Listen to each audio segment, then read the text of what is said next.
ನಮಸ್ಕಾರ ವೀಕ್ಷಕರೇ, ರಾಜ್ಯದಲ್ಲಿ ಒಂದು ವಾರ ಭಾರೀ ಮಳೆ ಮುನ್ಸೂಚನೆ. 23 ಜಿಲ್ಲೆಗಳಿಗೆ ಯೆಲ್ಲೋ ಅಲರ್ಟ್ ಘೋಷಣೆ.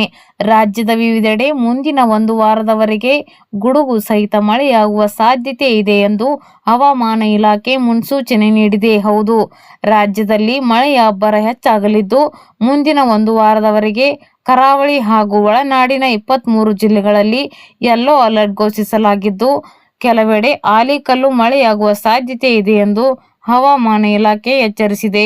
ಉತ್ತರ ಒಳನಾಡಿನ ಬೆಳಗಾವಿ, ಧಾರವಾಡ ಮತ್ತು ಯಾದಗಿರಿ ಜಿಲ್ಲೆಗಳ ಕೆಲವು ಕಡೆಗಳಲ್ಲಿ ಬಿರುಗಾಳಿಯೊಂದಿಗೆ ಸಾಧಾರಣ ಮಳೆಯಾಗುವ ಸಾಧ್ಯತೆ ಇದೆ. ಜೂನ್ 2ರವರೆಗೂ ರಾಜ್ಯದ ವಿವಿಧ ಭಾಗಗಳಲ್ಲಿ ಮಳೆ ಮುಂದುವರಿಯಲಿದೆ ಎಂದು ಹವಾಮಾನ ಇಲಾಖೆ ತಿಳಿಸಿದೆ.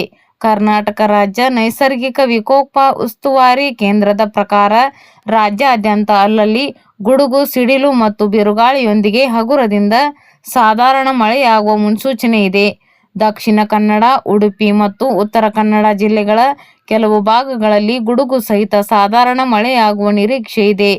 ಬೀದರ್, ಕಲಬುರಗಿ, ವಿಜಯಪುರ, ಕೊಪ್ಪಳ, ರಾಯಚೂರು ಮತ್ತು ಯಾದಗಿರಿ ಜಿಲ್ಲೆಗಳಲ್ಲಿ ಗಂಟೆಗೆ 50ರಿಂದ 60 ಕಿಲೋಮೀಟರ್ ವೇಗದಲ್ಲಿ ಬಲವಾದ ಗಾಳಿ ಬೀಸಲಿದ್ದು, ಸಾಧಾರಣ ಮಳೆಯಾಗಲಿದೆ. ಮುಂದಿನ 7 ದಿನಗಳ ಹವಾಮಾನ ಮುನ್ಸೂಚನೆ ಮತ್ತು ಎಚ್ಚರಿಕೆಗಳು ಮೂಲ ಐಎಂಡಿ.